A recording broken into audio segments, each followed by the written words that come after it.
Desculpem. Bom dia, estimados colegas, tá bom?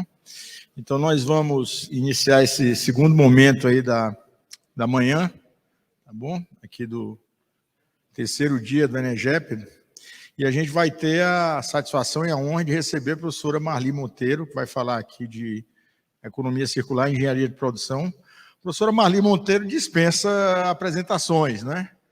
Então, foi diretora já da ABEPRO, enfim, é full professor da USP, tem atuado nessa área de sustentabilidade, enfim.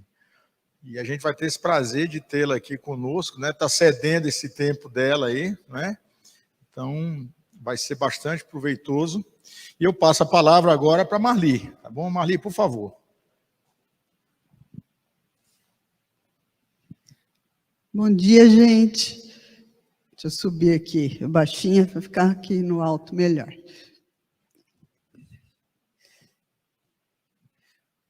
Bom, gente, vou falar aqui um pouquinho da pesquisa que a gente tem feito na área de economia circular e de sustentabilidade de uma maneira geral, mas um pouco o desafio aí que o pessoal da ABEPRO trouxe para trazer essa reflexão para a engenharia de produção.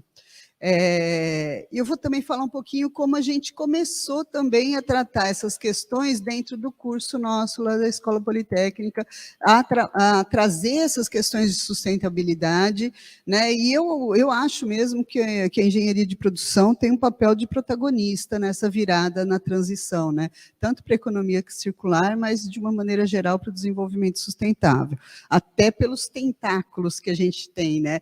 Desde da questão do trabalho até a questão da organização, das cadeias de suprimento, quer dizer, a nossa atuação é uma atuação absolutamente relacionada com essa temática, e dependendo do jeito que a gente trabalhar isso dentro dos nossos cursos, dentro da nossa pesquisa, a gente pode corroborar ou não, né, para a transição. Então, acho que vale o alerta. Para quem não conhece, esse aqui é o Departamento de Engenharia de Produção no campus de São Paulo, da USP, né? Então, vou falar um pouquinho para vocês aí de economia circular e o papel da gente, né, dos engenheiros de produção. Não podia ser um fórum melhor do que aqui na ABEPRO e no ENEGEP. Então, vou falar um pouquinho de economia circular, né? A gente tem um grupo heterogêneo da plateia, eu não sei quanto o pessoal conhece de economia circular, então eu fiz alguns slides apresentando o conceito, né? Se a gente tem aqui pessoal expert, eu peço desculpa aí por esses slides iniciais, mas pensando aí também nos alunos, acho importante. Bom, a gente começou com essa pergunta também, né? O que é economia circular? Então, quando a gente começou a pesquisar economia circular, tem algumas das minhas orientadas aqui que participaram disso, né? A gente fez uma grande varredura, né? Porque vocês sabem, quem é pesquisador sabe, assim, como é que eu vou operacionalizar o conceito o construto de economia circular, né? Como é que a gente vai trazer para a nossa realidade, para a nossa pesquisa? Então, o primeiro esforço nosso foi tentar entender um pouco o que é a economia circular, que é algo que tem várias escolas de pensamento, né? E que, portanto, você precisa achar um espaço de atuação para que você consiga posicionar bem, operacionalizar bem o construto, né? E nós fizemos, então, esse primeiro artigo, que é um artigo também, era uma angústia nossa, mas a gente descobriu que era uma angústia da maioria dos pesquisadores, porque desde que ele foi publicado, ele está entre os highly cited da Web of Science, e foi, acho que, uma das primeiras grandes revisões de literatura, aí tinham mais de 300 artigos trabalhados nesse trabalho, né? E a ideia nossa era tentar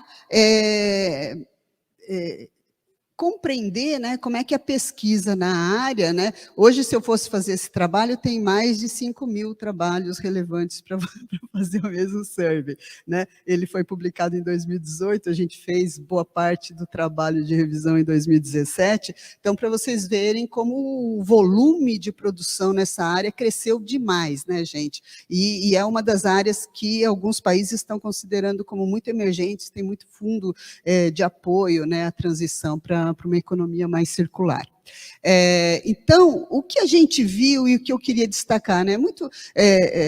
A gente tem dois termos aí que são fundamentais para entender a economia circular. Primeiro, de economia, e que foi um discurso que foi muito abraçado pelo setor produtivo, porque o tempo todo fala de mercado, né, oferta, demanda, oferta, pacote de valor, mercado, lucro, né? Então, sempre foi uma conversa de sistema produtivo e a questão da circularidade, fechar os ciclos em oposição, né, ao que a gente chama de economia linear, né, que é do berço ao túmulo, ou a tríade, né, take, make, waste, né, que é pega, processa, faz valor e descarta, né, transforma em lixo. Então, a gente, nessa revisão de literatura, e principalmente nos ciclos, né, então a gente vai falar um pouquinho mais em detalhe, né, quando a gente fala do circular e dos ciclos, a gente tem os ciclos técnicos, que a gente vai detalhar na sequência. Ciclos técnicos é engenharia de produção, gente. São coisas que a gente trabalha, fazem parte do dia a dia da nossa formação de engenharia de produção e que, de uma maneira muito sistemática, foi encapsulado dentro do que se chama economia circular hoje. E os ciclos biológicos, que aí é um pouco mais de engenharia química, né, porque tem toda a parte, né, de regeneração, de captura de carbono, né, de cascatear os resíduos, que tem muito da parte química, mas também tem modelos de negócio que a gente, como engenheiro de produção, pode contribuir bastante. E, na verdade, quando a gente fala, né, de repensar, né, as cadeias produtivas, o sistema produtivo, o sistema econômico, a partir de uma perspectiva de economia circular, a gente tem que repensar como é que a gente faz a produção de uma maneira geral. Né, e repensar como é que faz a produção de uma maneira geral envolve, né, que a comunidade de engenharia de produção abrace essa nova forma e construa teorias e seja protagonista nessa transição. Né? A gente precisa repensar, né, toda a gestão de operações. Um ponto que me incomodou, né, naquela época, já tinha incomodado, eu vou falar dos antecedentes aí da pesquisa que remonta a 2007, mais na área de produto, mas na literatura de economia circular, a gente tem uma preocupação muito grande com o meio e fim de vida, quando, tradicionalmente, a gente na engenharia de produção, a gente tem a preocupação só com o início da vida, né? Que é enquanto o setor produtivo está gerando produtos e serviços, né? Então, a parte de projeto, a parte de produção, a parte de logística e entrega, chegou na mão do consumidor, que é o meio da vida, a gente vira de costas, não é preocupação nossa. Né? Claro que tem mudado de maneira mais expressiva na última década, mas tradicionalmente a nossa comunidade nunca se preocupou muito com o meio de vida e com o fim de vida um pouquinho depois da década de 90, mas uma preocupação ainda muito tímida. Então, já de cara deu para ver que a gente tem uma preocupação muito grande de incorporar, quando a gente pensa sistemas produtivos, não só o início da vida, que desde o início da nossa área a gente foi muito preocupado, né? Então, produto, processo, melhoria, otimização, logística, a gente sempre se preocupou muito com isso, mas o meio da vida, a hora que está lá com o consumidor, máximo uma manutenção, né? A gente nunca se preocupou muito teoricamente. Tem mudado? Tem, mas a gente tradicionalmente não incorporou de forma muito eficiente o meio de vida e o fim de vida. Então, esses são desafios que ainda estão bem presentes para a engenharia de produção. Aqui tem algumas escolas de pensamento que deram origem ao que a gente chama de economia circular hoje, né? Não é algo novo, mas que foi encapsulado e que está emergindo em termos de pesquisa de forma mais estruturada aí há uma década. Aquele trabalho é um pouco da perspectiva mais acadêmica, né, do que é economia circular, mas em economia circular a gente tem uma fundação, que é a Ellen MacArthur Foundation, que é muito ligada com a divulgação do conceito de economia circular, e tem uma presença muito grande no ambiente produtivo, mas também do agronegócio, do têxtil, do plástico, etc., e tem sido protagonistas na captura de fundos bastante expressivos, sobretudo na Europa, né? A Ellen MacArthur é uma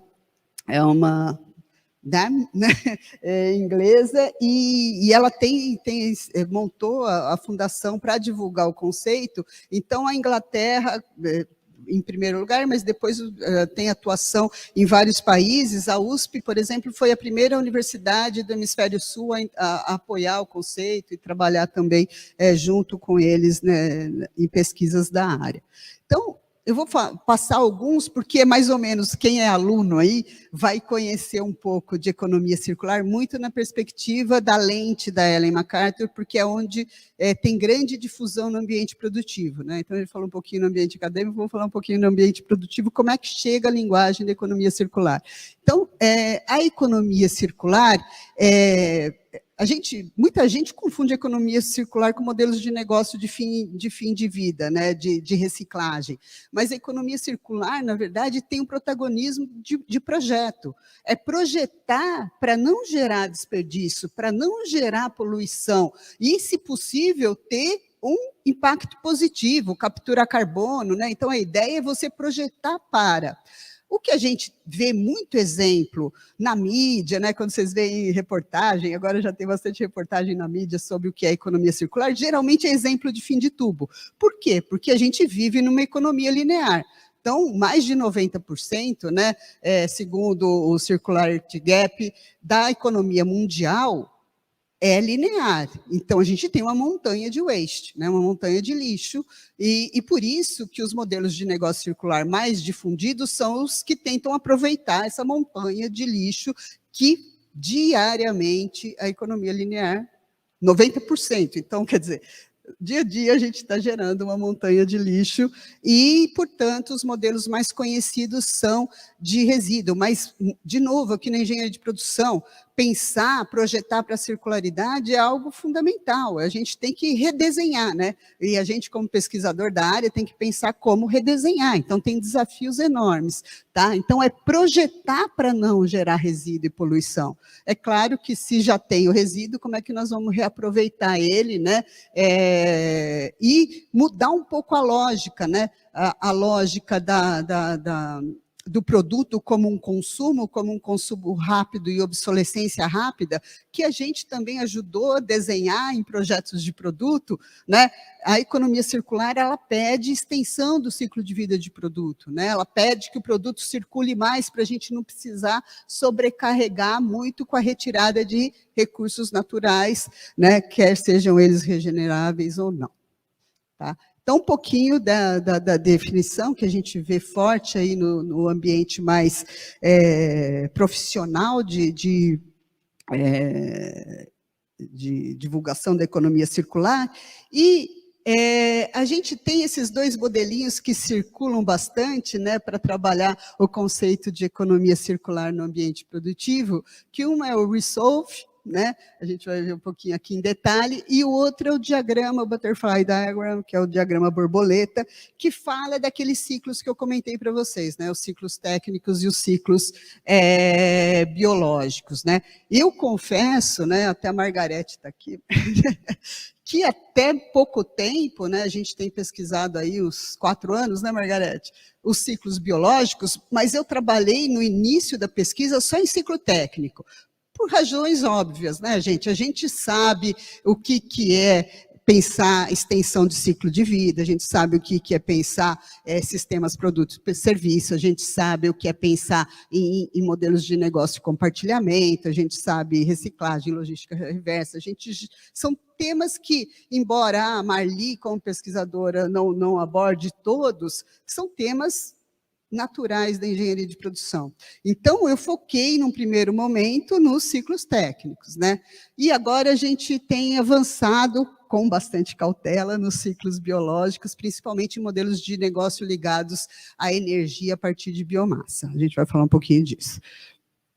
E né? Então, a ideia é explorar esses ciclos técnicos. A gente tem toda uma filosofia dentro dessa circularidade, que a geração de valor ela é sempre mais efetiva se eu fico nos ciclos menores, né, os ciclos internos. Por quê?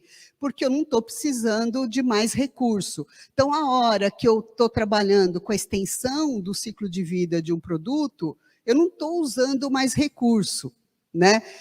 Já quando eu faço uma remanufatura, eu já preciso ter mais processamento, eu preciso ter troca de componentes, então há algum esforço, né, de usar recursos naturais para esse reprocessamento, para essa remanufatura. Então, quanto mais eu ficar nos ciclos internos, melhor, né? E aí eu vou progredindo para os ciclos maiores, né, para remanufatura, revalorização, e por fim, se não tiver jeito, vamos reciclar, mas tentar reciclar de forma que eu consiga regenerar, que eu consiga reaproveitar, cascatear, a gente vai ver isso mais em detalhe, né? E aqui, esse modelo do Resolve, ele tem mais ou menos a mesma lógica, né? Então, eu vou primeiro tentar regenerar, que tem muito a ver com os ciclos biológicos, a questão do compartilhamento, aí vão vir palavras que são muito familiares para a comunidade de engenharia de produção, né? Compartilhar, otimizar, os loopings, né, que são esses vários loopings que a gente comentou, a questão, metade desse Enegep é dedicado à transformação digital, né? E é claro que toda vez que eu migro para o digital, eu tenho menos uso de recurso natural. Então, todo o processo de virtualização, ele é um parceiro da economia circular, né? Porque eu não estou consumindo recursos naturais nas alternativas de virtualização, né? E a troca, né? Pô, tenho sistemas produtivos alicerçados em energia fóssil, vamos trocar para energia renovável, né? Toda a questão de trocar as opções, né, de tecnologia por tecnologias mais limpas, né? Que a gente tem muito pesquisador da área de engenharia de produção que trabalha, né, no que a gente chama de cleaner production. Então, o próprio Resolve, além dos ciclos técnicos, né, tem um alinhamento pleno com a área de engenharia de produção, né? Os ciclos biológicos, confesso que tem uma hora que fica hidrogênio azul, hidrogênio verde, que vira química pura, que a gente, engenheiro de produção, tem alguma dificuldade. Tá legal? Então, um pouquinho do que eu comentei com vocês da forma de geração de valor, como é entendido nesse modelo de economia circular e como ele tem sido aplicado mais nessa divulgação mais maciça para o ambiente produtivo, né? Então, os princípios, né? Então, vocês podem ver que 2 dos princípios são, de novo, engenharia de produção sistêmica, visão sistêmica. Lembra alguém? Né? Que engenheiro que tem um primor maior pela visão sistêmica do que o engenheiro de produção? Nenhum, né? Então, promover efetividade sistêmica, otimizar o uso de recursos, né? Nossas comunidades de otimização, né, estão entre as melhores do mundo, e aqui, de novo, podem contribuir muito, né? E aí, preservar o capital natural, que talvez seja importante, mas talvez no nosso arcabouço teórico seja um pouco menos presente. E aqui são as formas de criação de valor na economia circular. Então, a gente falou um pouquinho, né, priorizar os ciclos internos, porque neles eu não tenho aporte maior de recursos naturais, em todos os outros, a hora que eu vou ampliando, eu tenho sempre mais aporte de recursos naturais, né? Circular por mais tempo, sempre melhor do que uma obsolescência rápida, curta, né?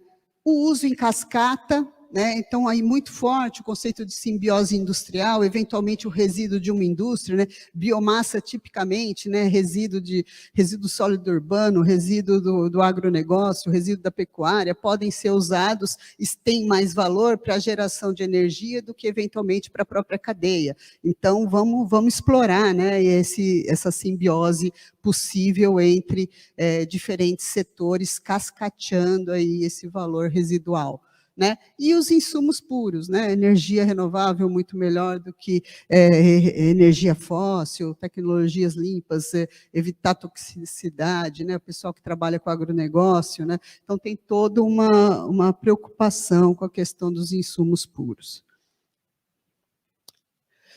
E por quê, né? Por que que, de repente, a gente tem uma agenda super forte de economia circular e se intensificou no período recente, né? Primeiro, a gente tem aqui, esses são todos dados do Circularity Gap Report, ele sai anualmente, né? Então, a gente tem, hoje, mais da metade das emissões pela matriz energética, mas 45% das emissões são associadas a produtos. Então, a hora que eu tenho uma economia circular, né, e aqui a gente vê bem, né, esse gráfico, ele não é tão intuitivo, mas ele mostra muito, de uma maneira muito efetiva, né, o take, make, waste. Né? O take, a gente está aqui, né, que é você fazer a extração do insumo natural, né, que está ali como massa. Né? Aqui é massa, valor e emissões. Né? Então, aqui a gente vê que conforme a gente aumenta a retirada, né, na economia circular, vou tirando o recurso natural, né, que é a massa. Então, eu vou gerando valor. Aqui, valor é o valor bruto, né, das nações. Então, vou tirando, vou crescendo o valor e vou crescendo as emissões de carbono. Né? Então, existe uma agenda, e essa agenda é até 2050, de como a gente consegue reverter essa lógica tirana, né, de tentar gerar valor, né, sem ter um impacto no valor, de novo, economia circular. Né? Então, um foco muito grande na questão do valor, né?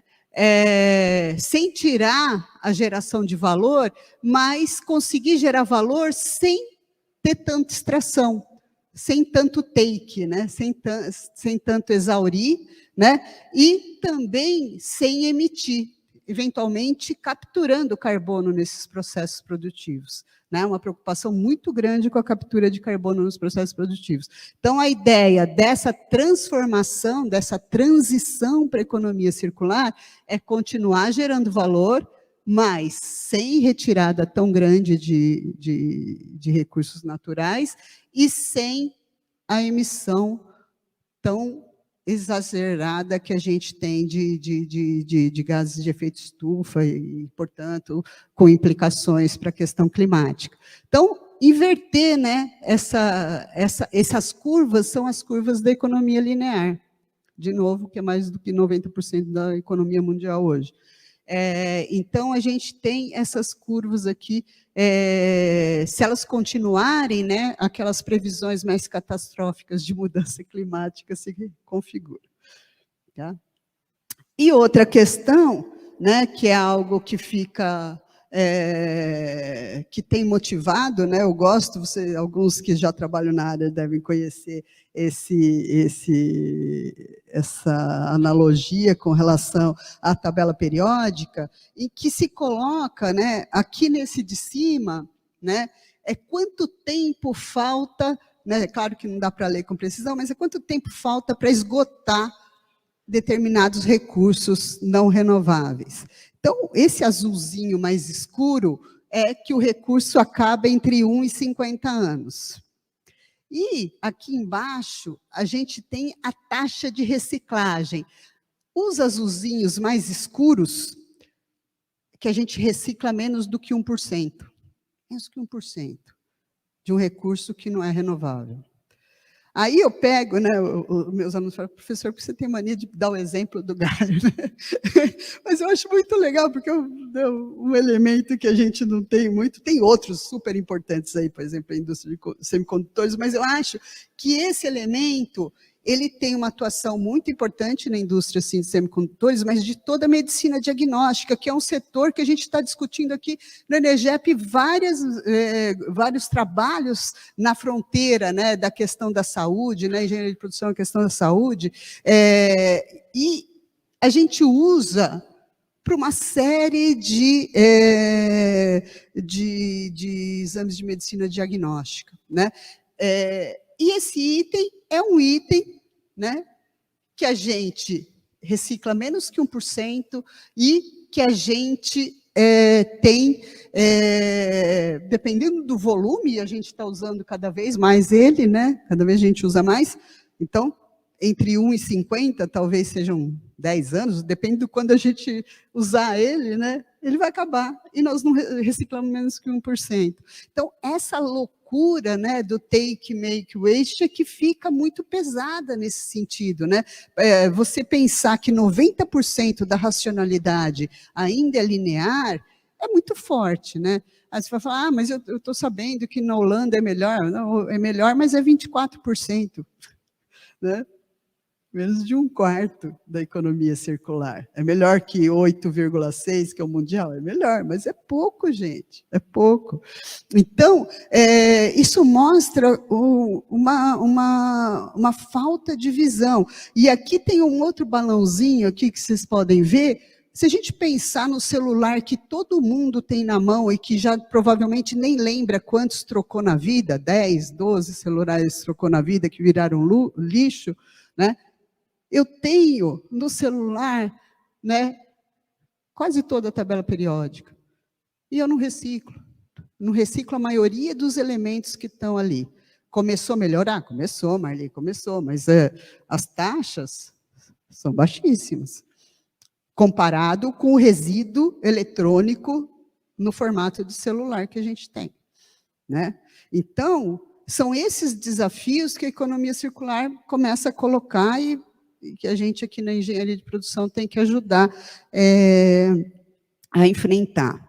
Trazendo um pouquinho mais estruturado para a realidade da engenharia de produção, né? Então, a BEPRO, 10 áreas da engenharia de produção, aí, obviamente, tudo isso que a gente está falando tem a ver com a engenharia de sustentabilidade.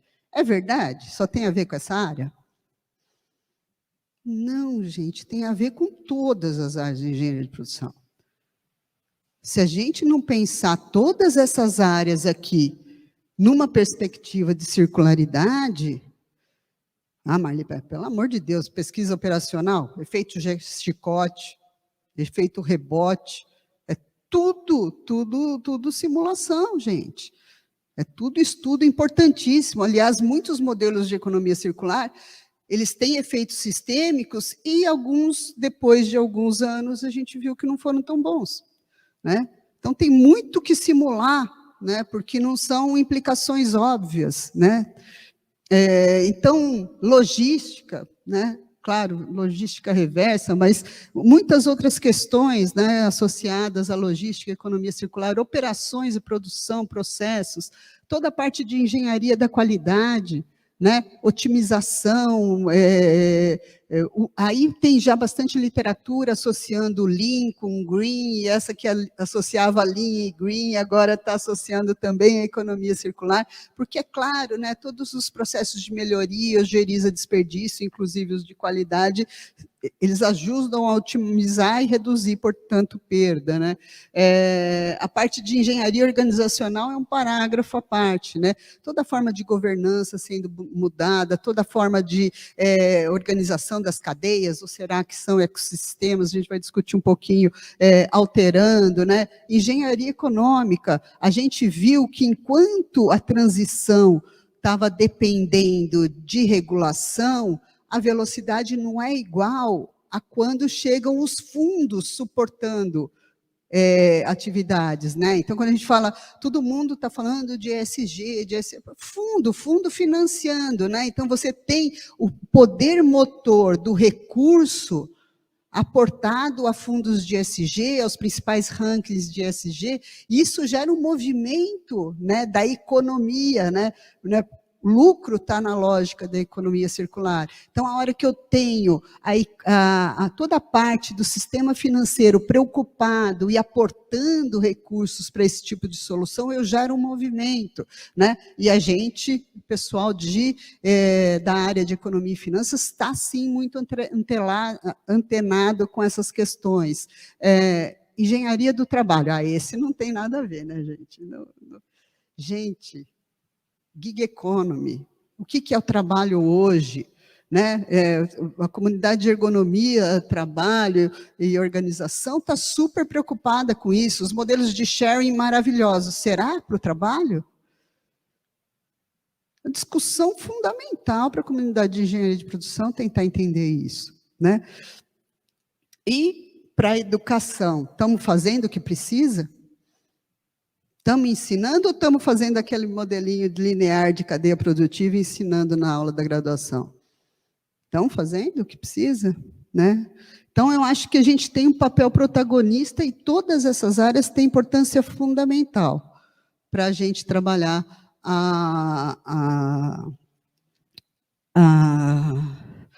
os conceitos de sustentabilidade, mas também de economia circular na engenharia de produção. Aqui eu vou falar um pouquinho da nossa angústia, porque eu acho que na USP a gente está muito preocupado de estar aquém.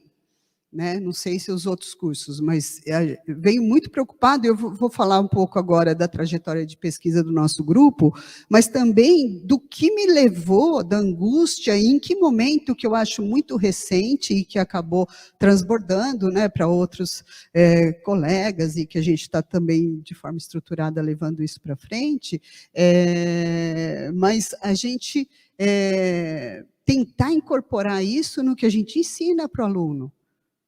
O quanto a gente está precisando incorporar isso para o que a gente ensina para o aluno e para o que a gente pesquisa também. Né? Então, eu vou falar um pouquinho como é que chegou a angústia para mim. Né? Eu vou falar um pouquinho dos antecedentes de pesquisa, né? O Henrique e o Rosenfeld e o Forcelini não estão aqui, mas acho que vários de vocês conhecem. A gente, em 2007, fez esse projeto Procad, né, que era na época que tinha projeto grande, né, que era um projeto que envolvia multi-institucional, né, então, nesse caso, envolvia a USP de São Carlos, a USP de São Paulo e a Federal de Santa Catarina, e a gente se propôs, a gente estava muito aflito na área de produto e projeto, como incorporar as questões de sustentabilidade de uma maneira mais estruturada. Né? Então, a gente começou esse projeto, um projeto longo de 4 anos, que envolveu bastante pós-graduandos, né, tanto do nosso lado como das outras 2 universidades parceiras, para pensar o que seria fazer a gestão do ciclo de vida, já pensando, como é que a gente sai do BOL, vai para o MOL e para o EOL, né? Como é que a gente pensa, né, engenharia de produto na perspectiva do ciclo de vida. E, gente, eu tenho paixão por esse modelo que nós não publicamos. Então, publish or perish. Se a gente tivesse publicado isso, seria talvez o primeiro modelo de economia circular a ser publicado de uma maneira bastante efetiva. Né? E é um modelo lindo, né? Particularmente eu gosto bastante, a gente desenvolveu, está no relatório do projeto, mas não foi publicado em nenhum paper na época. Então, a gente já tinha uma perspectiva de BOL, MOL e EOL e dos vários ciclos técnicos. A gente percebeu naquela discussão de produto, gente, que a gente tinha que incorporar os ciclos técnicos, que depois virou lá o diagrama de borboleta, tal. Mas, olha, aqui quando a gente foi discutir produto sustentável, e foi só, gente, em 2007 que a gente fez essa proposta. Né? A gente tem uma discussão de sustentabilidade muito séria na comunidade acadêmica desde a década de 90. É claro que uma outra coisa a gente já incorporava, mas para ter um projetão de pesquisa, a gente foi fazer só em 2007. Né? E é claro que tudo isso que a gente foi pesquisando foi entrando nos nossos cursos ao longo do tempo. Então, quer dizer, como é que será que a gente ensinava desenvolvimento de produto. O nosso Design for X estava muito mais para Design for Assembly do que Disassembly, né? A gente estava muito mais corroborando para uma lógica de obsolescência planejada, de montagem rápida, de montagem de massa, de customização em massa, do que numa lógica de circularidade, né? Então, não estávamos muito apoiando a transição, embora talvez não fosse nem muito consciente, né? Então, a gente começou numa perspectiva de produto e viu que tinha implicações para as diversas áreas de engenharia de produção. É claro que a gente tem sempre aquele medo de avançar, né? Então, eu fiquei ainda bastante tempo pesquisando na perspectiva de produto e projeto, né? Então, em 2011, quando eu fiz o novo livro de gestão, a terceira edição de gestão de projetos, eu já coloquei todo um capítulo de sustentabilidade, mas fiquei bastante tempo tentando incorporar as questões, né, do ecodesign, né, do design for environment, e aí avançando para outras questões mais sociais também nos projetos, né, aí migrando para modelos de design for X, mais associados ao que a gente chama de design para circularidade, né? Então, projetar, né, para desmontagem, né, para reciclagem, toda a parte de extensão de ciclo de vida, né? Agora tem uma preocupação muito grande, né, de um design mais comportamental, né, para a gente tentar esse apego, né, porque a gente ainda tem muito forte uma sociedade de consumo, né? Então, se a gente fala muito dos modelos de negócio de remanufatura, revalorização, né, a gente precisa mudar um pouco o comportamento. Então, como é que a gente faz o consumidor se apegar mais ao produto e querer, de fato, ficar mais tempo com ele, também questões comportamentais e assim por diante. Então, esse foi um bloco que a gente trabalhou na perspectiva do produto, algumas publicações que a gente teve aí de 2016 para cá, nessas pesquisas, né? E também na perspectiva de gestão de projeto, né? Aí não só tanto produto, mas projeto, né? O projeto, a gente pensar não só os projetos de inovação e desenvolvimento de produto, mas outros, né? Se a gente não pensar eles na perspectiva de sustentabilidade, a gente está construindo projeto, é o que faz a nova infraestrutura urbana, que faz as novas fábricas, que faz os novos processos produtivos. Se a gente não pensar eles numa perspectiva de metodológica de sustentabilidade, eles não vão sair com um olhar de sustentabilidade. Então, a gente também passou a incorporar esses estudos na área de sustentabilidade associada à gestão de projeto. Até aí estava na minha área de conforto, né?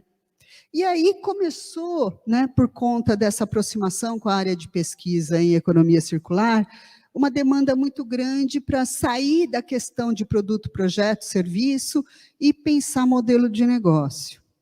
Boa parte da transformação para a economia circular depende de novos modelos de negócio. E aí, essa hoje talvez seja uma das áreas que eu tenha mais pesquisadores no meu grupo, porque é uma área que tem encantado muito a pós-graduação e a gente tem recebido muitos alunos interessados, e mesmo pós-docs interessados nessa área de modelo de negócio. Então, a gente saiu, não que a gente não faz isso, né? Aqui tem artigos, vocês vão ver, de 2020. Eu tenho pesquisadores mexendo na lógica sistema produto-serviço, na lógica de projeto, mas agora eu tenho bastante gente também trabalhando na parte de inovação de modelo de negócio, né? E a inovação de modelo de negócio, a gente incorporou muito, não sei se os outros colegas, né, mas além da área de sustentabilidade, a gente na Poli está com uma visão do engenheiro empreendedor. Então, a gente colocou muito forte na nossa formação toda a parte de modelo de negócio, de empreendedorismo, de uma inovação para a transformação. E é claro que a gente quer que seja uma transformação alinhada com o desenvolvimento sustentável, né? Então, a gente tem muito forte na formação dos nossos alunos a questão do empreendedorismo, de montar startups, a gente tem núcleos de extensão, o NEU, que é o núcleo de empreendedorismo da USP, e assim por diante, e a gente fomenta, a gente tem ambientes ali disponíveis para o pessoal nuclear dentro do departamento. Então, a gente começou a trabalhar, né? A gente fomenta, sim, o empreendedorismo, mas a gente está querendo trabalhar numa perspectiva não só de modelo de negócio, né? Empreendedor, né, inovador, mas a gente quer também que eles ajudem, corroborem na transformação digital, transformação sustentável. Então, a gente começou a caracterizar o que seria isso, né, para também ajudar essas empresas a se estruturarem, né, e o que tem diferente desses modelos de negócio, né, e a gente colocou que, é claro que o lucro e outros elementos do negócio como habitual, né, o business as usual, mas a gente começou a caracterizar o que seria o modelo de negócio que ajuda na transformação, né? Então, a gente, alguns aspectos que são muito caros para a gente em termos de lentes teóricas, como a teoria dos stakeholders, né, como é que a gente incorpora múltiplos stakeholders, são fundamentais para o contexto de modelo de negócio sustentável, né? A questão do valor ser compartilhado, né? Então, eu tenho competição e colaboração, né? Eu tenho toda uma proposta de valor, mas essa proposta de valor tem que ser alinhada à transição, porque se ela não ajuda na transição, eu não posso considerar isso um modelo de negócio para evolução da transição. E aí a gente trabalha, né, alguns modelinhos, esse aqui foi desenvolvido junto com a Sandra, que hoje é professora da Paraíba, né, foi feito durante o doutorado. Ela e o Fabian foram os primeiros que foram para o IFM, uma parceria que a gente tem há bastante tempo com o Steve Evans, depois foi a Aline, depois foi a Grazi, né? E a gente trabalhou algumas formas de... todo mundo talvez conheça o modelo de negócio Canvas, né? Mas ele pensa proposta de valor, mas ele não foca na questão da sustentabilidade, né? Então, a gente, para ajudar, né, nas dinâmicas e tudo mais, começou a pensar formas de trabalhar, Canvas, né, telas, mas que chamassem a discussão para a questão da sustentabilidade, né? E aqui, nesse meio, na proposta de valor, pensando não só em economia circular, mas em sustentabilidade, né? Como é que a gente pensa, né, a criação, a entrega de valor, né, a captura e entrega de valor e o compartilhamento, né? Como é que eu cascateio esse valor, porque é um modelo de negócios para sustentabilidade, e, portanto, esse valor tem que ser, de alguma forma, compartilhado com os múltiplos stakeholders. As motivações são variadas, né? Então, eu tenho um grupo grande que trabalha com economia circular, mas também tenho 3 orientados mexendo com modelos de negócio para a base da pirâmide, né? Tem alguns que tratam questão de gênero, né? Sistema produto-serviço, nós tivemos 3 doutorandos que fizeram esse trabalho, né? E é um tema que eu acho super valorizado, acho que o Glauco, não sei se está aí, mexe bastante com isso também, o Henrique, o pessoal da Jana, então, também são modelos importantes.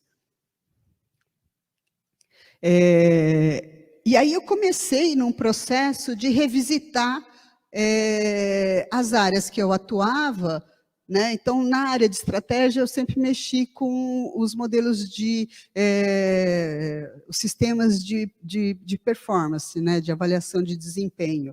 E aí a gente começou a incorporar também a esses desenhos de modelo de negócio, né? Associar a lente teórica, né? De Performance Measure Systems. Então, esse, por exemplo, é um artigo bem recente com a Sandrinha, também o Steve e outros pesquisadores da Paraíba, que a gente tenta fundir, né, essa base de modelo de negócio, de criação, captura, compartilhamento de valor, com as questões típicas de modelos de indicadores de desempenho que a gente ensina com frequência aí, na graduação.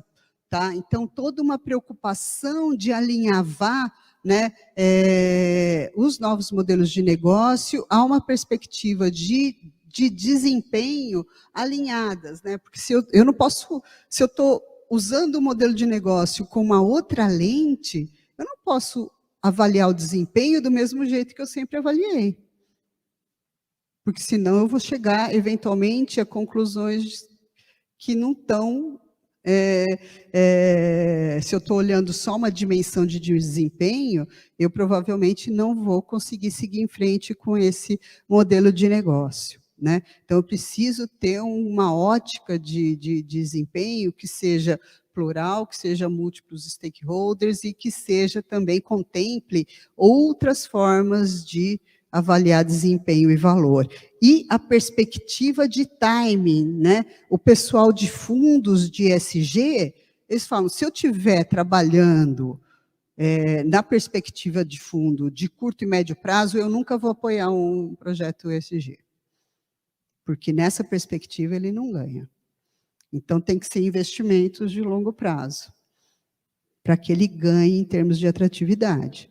Né? Então, a própria perspectiva temporal de avaliação tem que ser distinta, porque se eu estou olhando o resultado rápido, a ótica fica muito mais linear. Né? Eu vou ganhar muito mais lucro. Por que 90% é linear? Porque é onde gera mais lucro hoje, com a regulamentação que a gente tem e com o sistema de financiamento que a gente tem.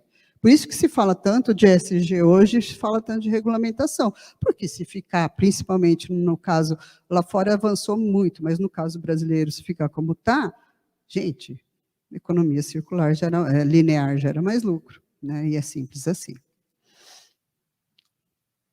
Né? E aí, então, o modelo de negócio circular é um caso particular do modelo de negócio sustentável, que trabalha questões, né, dos ciclos, da geração de valor a partir dos ciclos, né, da extensão do ciclo de vida, da intensificação do uso via compartilhamento, né, das questões de virtualização ou desmaterialização. Então, são modelos que têm na sua proposta de valor a implementação da economia circular. Né? E aí a gente vai ver que, muitas vezes, esses modelos priorizam questões de valor associado a questões ambientais.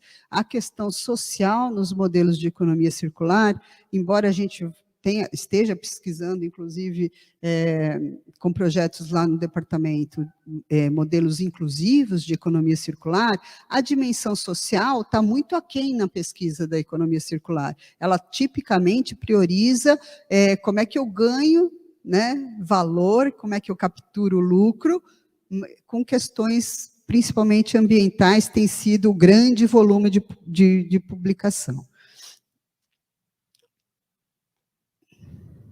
E aí, o que acontece? Né? Aí o pessoal de PO, de simulação, né? O pessoal que mexe com o System Dynamics, a gente tem trabalhado isso, inclusive está pensando em mexer na parte de gamificação associada com isso, porque como a gente vive numa economia que é absolutamente linear, a hora que eu tento gerar os loopings, eu gero uma série de loopings causais de realimentação negativa.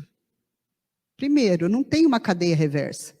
Tem uma cadeia reversa estabelecida? Se 90% é linear, 8,6% é circular, que cadeia reversa eu tenho? Essa aqui, a linear, né? E nós aqui, engenheiro de produção, ajudamos, né? A otimizar isso na 4ª casa decimal, resiliência da cadeia, entrega, qualidade, tudo. Nós deixamos essa cadeia aqui, ó,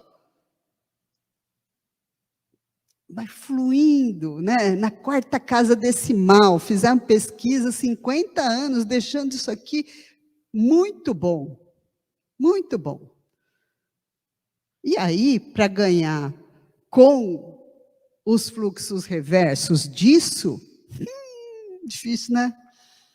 Difícil. Então, se a gente não pensar como quebrar esse monte de tensões vermelhinhas aqui, ó, tudo isso é pesquisa, gente, porque senão não vira, a transição não acontece, é muito difícil.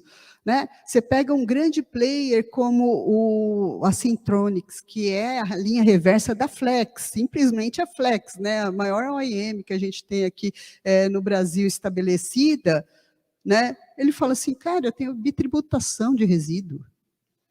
Ele fez a linha reversa, o negócio se vingou por conta que, finalmente, a lei de resíduos sólidos, 10 anos depois, foi implementada.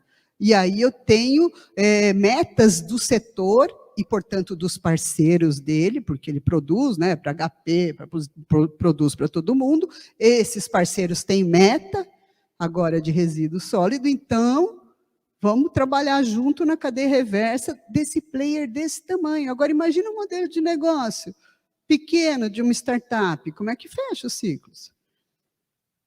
Né? Então, se a gente não trabalhar, e a gente mesmo, gente, porque nós trabalhamos para deixar isso aqui funcionando na quarta casa decimal otimizada. Agora, a gente precisa trabalhar, porque senão nada quebra esse trabalho, essa pesquisa toda que a gente fez, né? A gente desenvolveu isso por décadas, né? A gente precisa começar a trabalhar o outro lado, né? Então, a lógica, por exemplo, aqui é um modelo ligado ao setor de saúde, de um dos principais hospitais aqui da América Latina. A gente comparou com um caso da Dinamarca, né? Então, tem a professora Craig, que é da Dinamarca, da DTU. E aí, a gente discutiu como foi a mudança de um modelo de negócio orientado a produto para uma lógica totalmente orientada a resultado, onde foi criado todo um ecossistema, né, puxado por esse grande hospital, né, que tinha poder de barganha em termos de com volume muito grande, né, de compra de equipamentos, para criar toda uma lógica distinta, porque senão sobrava todo o fim de vida útil para o hospital.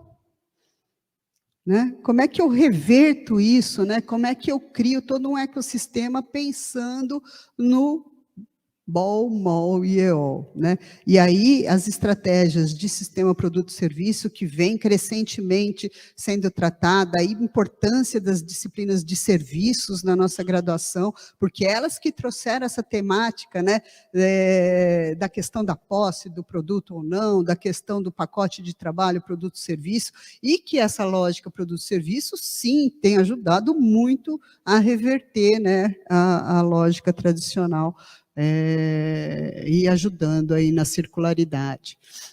Esse trabalho também foi com a equipe de São Carlos, né? O Daniel está agora na Dinamarca, fazendo um pós-doc, e também tentando mapear outros modelos de negócio na área de saúde, e aí a gente viu modelos bem interessantes também com a estratégia de virtualização. Né?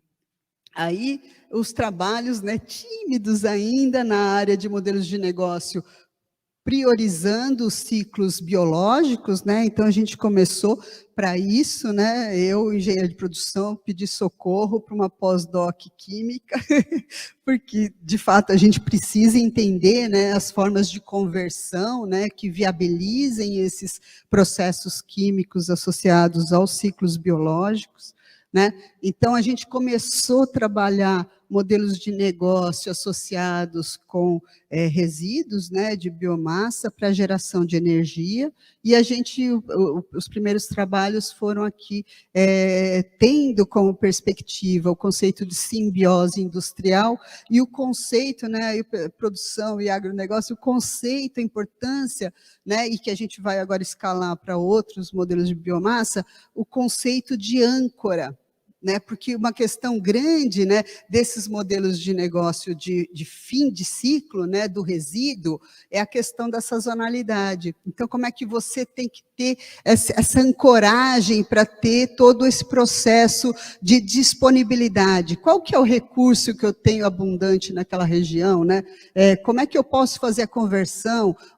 Varia muito a conversão no potencial de geração de um resíduo para o outro. Né? Então, todo o processo tem que ser muito bem desenhado, a logística, resíduo não tem muito valor, então se tiver logística no meio não vai valer a pena. Gente, de novo, engenharia de produção 100% essas questões, né? Precisamos estudar isso, precisamos tentar trabalhar esse conceito de modelos também de fim de tubo para trazer para a questão da engenharia de produção. E a gente tem se esforçado bastante também em trabalhar com modelos de economia circular, que a gente chama de socialmente inclusivos, né? É claro que o que vem na mente desculpa, gente. O que vem na mente são os modelos associados com cooperativas de catadores, né? Mas não é esse modelo que a gente quer desenhar, né? Porque esse pessoal acaba ganhando por peso de resíduo. A gente quer, né, a gente já ouviu falar, quando a gente falava nas Global Value Chains, né, da questão do upgrade, né, então vamos deixar, vamos para o projeto, não vamos só fabricar, né, tinha toda uma discussão do upgrade na cadeia, das cadeias globais, indo para as atividades de maior valor, que são associadas ao projeto, né, ao valor de projeto.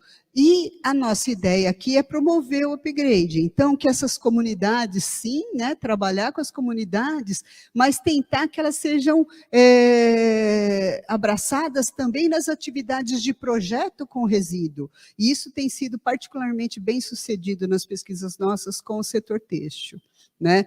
Mas a gente quer escalar para outros setores também, não só, né, a inclusão a partir do catador, mas sim na parte de projeto e geração de valor a partir de resíduo. Aí pesquisamos, né, como vocês viram, tanto na forma de modelagem sistêmica, que foi aqueles ciclos, aquelas linhas vermelhinhas, né, gente? Mas também fazendo levantamentos, né? Esse aqui foi mais uma revisão de literatura, que a gente levantou as principais barreiras, e são muitas para a implementação de modelos de negócio circulares, e esse aqui foi com empreendedores, mais de 50 empreendedores de diversos países, né? Está até na tese da Grazi, que é uma das concorrentes ao prêmio, acho que ela está por aí também.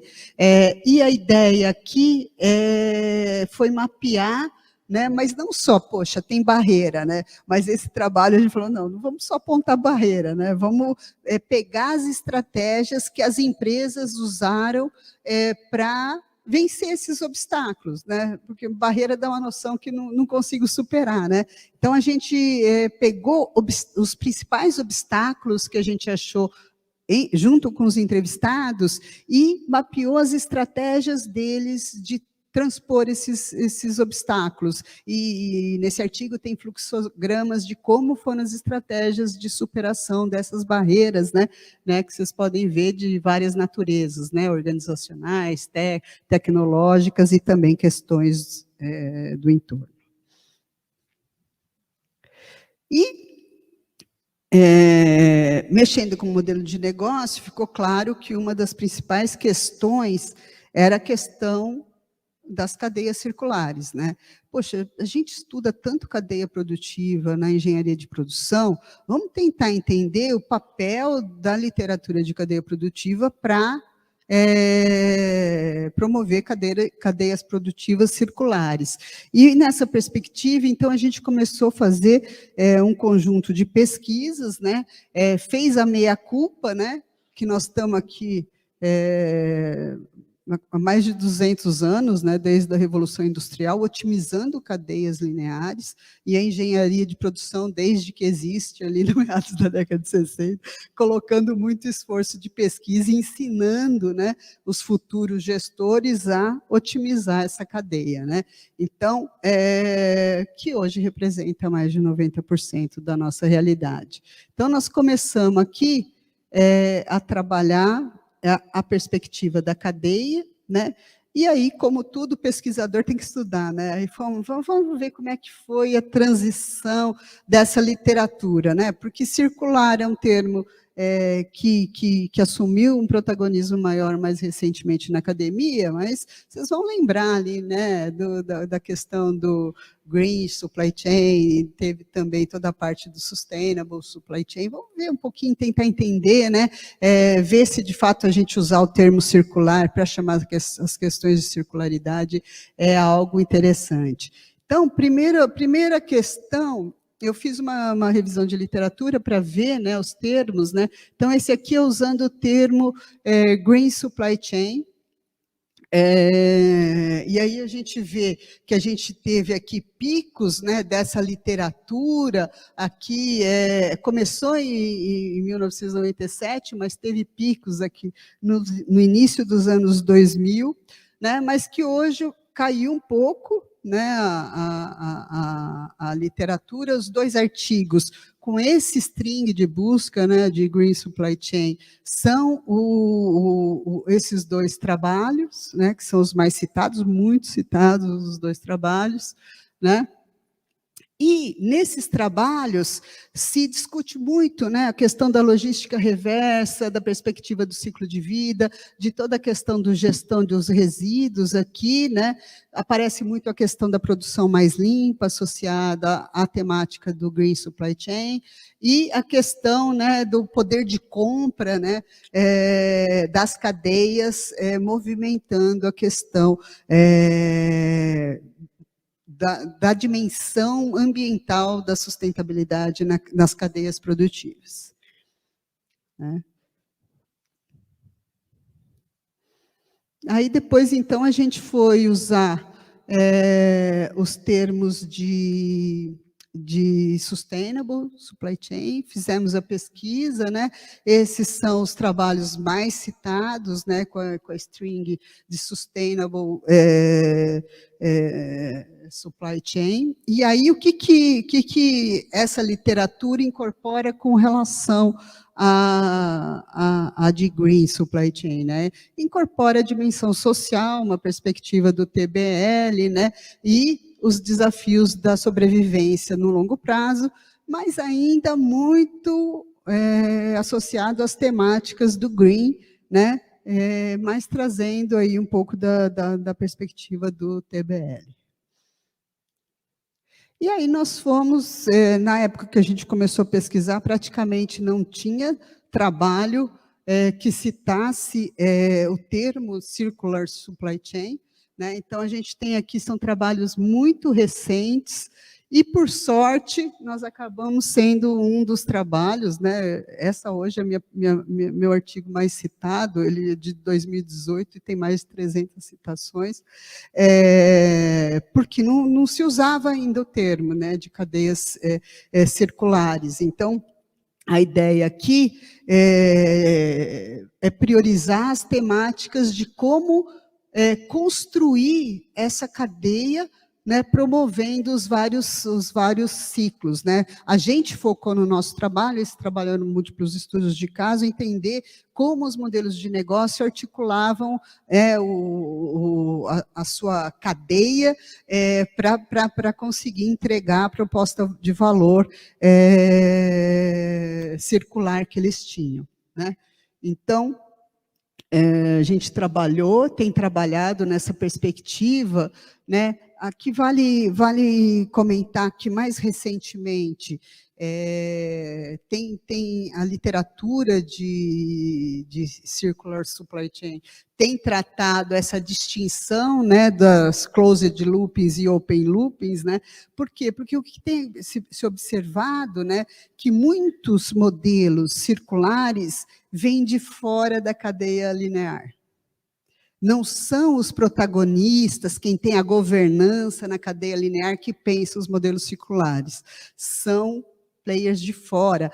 E aí a questão da transformação digital muito atrelada, porque geralmente são plataformas digitais que enxergam em grandes cadeias produtivas, de produtos de massa, potenciais de entrega de modelos de resultado em plataformas multilados, né, que eu posso ganhar do motorista, que eu posso ganhar do passageiro, que eu posso nos iFood da vida, que eu posso ganhar do pessoal de restaurantes e tudo mais. Então, sempre uma perspectiva do ator da transformação digital, olhando para essas cadeias lineares muito orientadas ao produto físico e pensando, o que eu posso quebrar em termos de vender serviço, resultado, via plataformas. Então, isso a literatura tem chamado de open, né? Como é que players de fora usam essa cadeia linear para fazer os ciclos de circularidade, né? E closed, se a gente pensar, por exemplo, a Syntronics, né? Um grande player desenha a linha reversa, faz a parceria com todos para que a gente possa promover o fechamento completo. Estou acabando, gente, acabei me demorando, né? Então, a gente aqui trabalhou esses conceitos de cadeia, mas a gente mais recentemente tem visto a necessidade de trabalhar os conceitos de ecossistema, né? Por quê? Porque quando eu falo de cadeia, na verdade, eu tenho um grau de estruturação, né? Ela já está organizada, já tem uma parceria muito mais por contrato, por relações bilaterais entre os vários elos, né? E quando eu estou pensando modelos, principalmente não esses modelos novos, né? Mais de cadeias abertas, etc., eu, em geral, não tenho a cadeia feita, eu tenho que construir a cadeia. E aí, para construir a cadeia, na verdade, eu preciso montar um conjunto de parceiros, de players, que são interdependentes para aquele modelo de negócio dê certo, né? Então, eu crio um ecossistema interdependente para entregar aquele valor e cascatear aquele valor. Por quê? Porque eu não tenho já estabelecido uma cadeia, eu tenho que criar toda a lógica reversa. Então, muitas vezes, é mais apropriado usar o conceito de ecossistema circular, né? Além da gente, eu não sei se o Daniel está aí, mas o Daniel está orientando na área de ecossistemas circulares, é uma perspectiva que o pessoal viu como muito relevante também, não só entender a questão das cadeias, mas entender os ecossistemas circulares.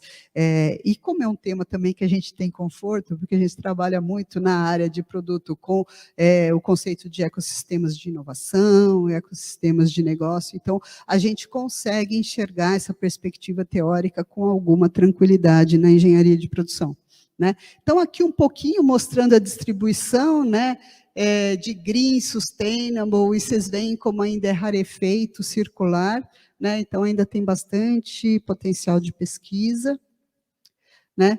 E trazendo aqui, né, está um pouco pequenininho, talvez o pessoal de casa consiga ler um pouco mais, mas um pouco como a gente está trabalhando no nosso grupo, né, em que tipo de pesquisa a gente vai usar a lente teórica das cadeias produtivas e em que tipo de pesquisa a gente vai usar a lente teórica dos ecossistemas para tentar ajudar aí, na estruturação.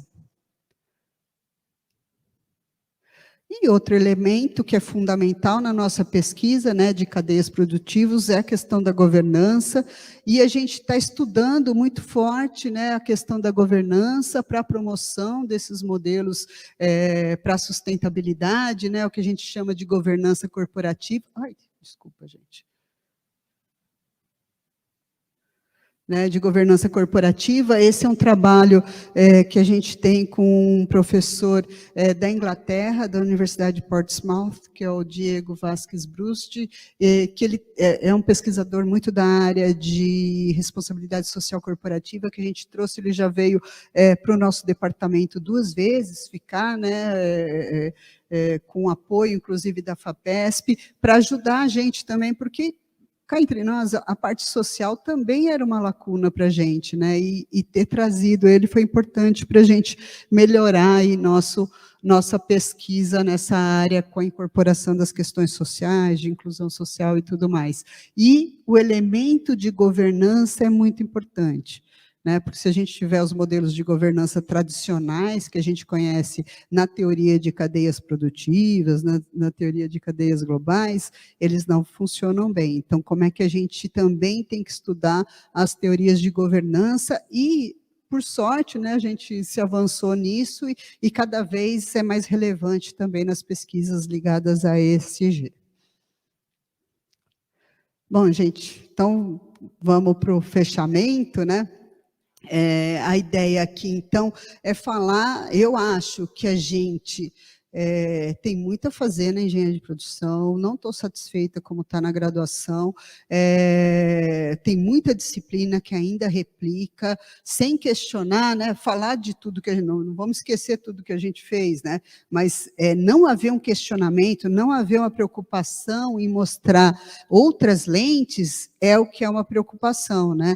Eu até brinco com os meus alunos, se algum professor mostrar só cadeia linear para vocês e não falar, vocês reclamam, vocês falam, meu professor, está meio esquisito isso, né? Porque a gente ainda replica, sem questionar, uma série de modelos, né? A gente ensina a fazer desenvolvimento de produto e só dá os X de fazer, replicar, no máximo, a customização em massa. A gente não se preocupa em pensar os X relacionados à sustentabilidade, à economia circular e tudo mais, né? Então, e para pesquisa, gente, para pesquisador, a área quanto mais emergente, melhor, né? Então, tem temas de pesquisa para todas as áreas da engenharia de produção com um E em economia circular, né? Então, quer sejam pesquisadores da área de gestão de operações, da área de engenharia organizacional, engenharia de produto, pesquisa operacional, tem uma série de temáticas associadas com economia circular e existe uma vontade, uma predisposição em receber pesquisas dessa área, né? Quem tem parcerias, né? E boa parte das, eu vou falar de algumas, mas boa parte das parcerias internacionais é porque há um interesse nessa temática e o Brasil é particularmente interessante para campo, porque a gente tem empresas, a gente tem mercado consumidor, né? Então a gente tem uma série de elementos que tornam o campo no Brasil, o trabalho de campo, não o campo no sentido, mas o trabalho de campo, a pesquisa, muito interessante. Então esses projetos de parceria fluem com uma facilidade muito maior. Por quê? Porque eles têm interesse no objeto Brasil para estudar essa temática, tá? Na parte de pesquisa, né, como eu já falei, tem muita temática disponível, interessante, emergente para ser trabalhada nas várias áreas, né? A gente está abraçando algumas delas, né? Essas aqui mais de efeito rebote circular, a gente está trabalhando mais na parte de gamificação e simulação, né? E essas aqui a gente tenho dois orientados mexendo com gamificação aqui, associada a efeitos da economia circular. E aqui em cima as temáticas que a gente já tem resultado, né? Essas aqui a gente ainda não tem resultado. No ensino, o que a gente tem feito? Assumindo que não está bom e que nós não vamos conseguir mudar o currículo rapidamente a tempo, como a gente falou, né, a gente tem na USP, hoje, na produção, né, a gente tem certificados de estudo, que são roteiros que vão além da graduação e que promovem o engenheiro de produção, não é uma ênfase, né, não é um diploma, mas é um certificado de estudo que sai pela escola, que esse aluno olhou mais para a área. A gente tem 3. Empreendedorismo e inovação, Big Data e Analytics, e a gente tem o de sustentabilidade e economia circular, em que a gente mapeou várias disciplinas do campus de São Paulo, de outros campi, inclusive de outras formações que não engenharia, para fazer um roteiro expandido de disciplinas na área, para que o aluno tenha esse tutorial. Ele tem que fazer X créditos, ele pode escolher, né, não é mandar, mas ele tem que fazer dentro daquele elenco de optativas para ganhar o certificado de estudo, né? E é o jeito rápido, né? Porque a gente não ia ter dentro do departamento como ofertar tudo isso, né? Então, a gente foi buscar fora nessa multidisciplinaridade que é tão importante para a sustentabilidade.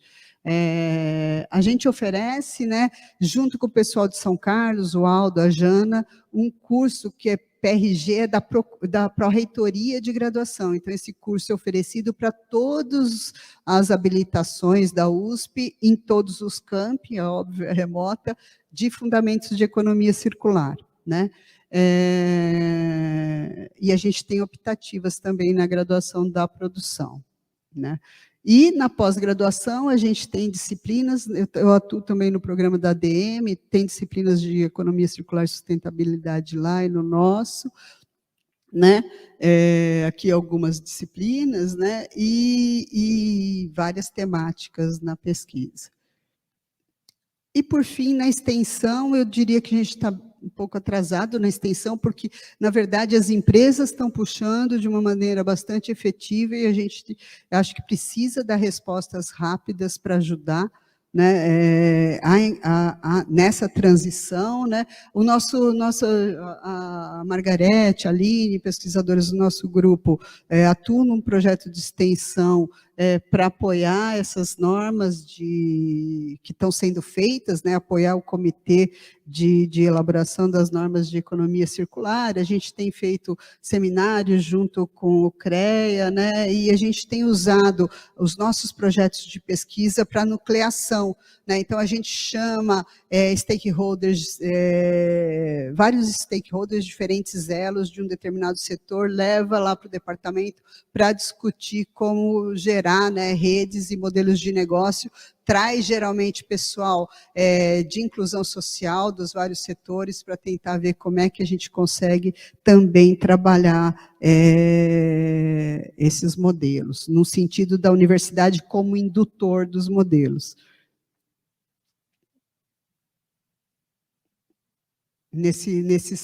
Nessas atuações, né, no departamento, tem uma professora também muito desenvolvendo pesquisas com um olhar muito social, que é a Roberta Peão, que é uma parceira minha e do nosso grupo de pesquisa nessa área.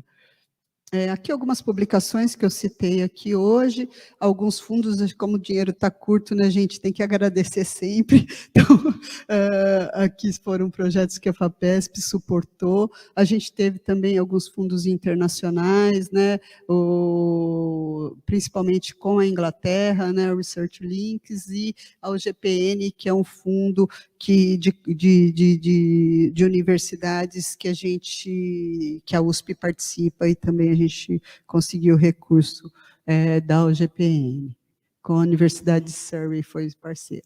Então, gente, fico aqui à disposição para perguntas e agradeço aí a presença de todos.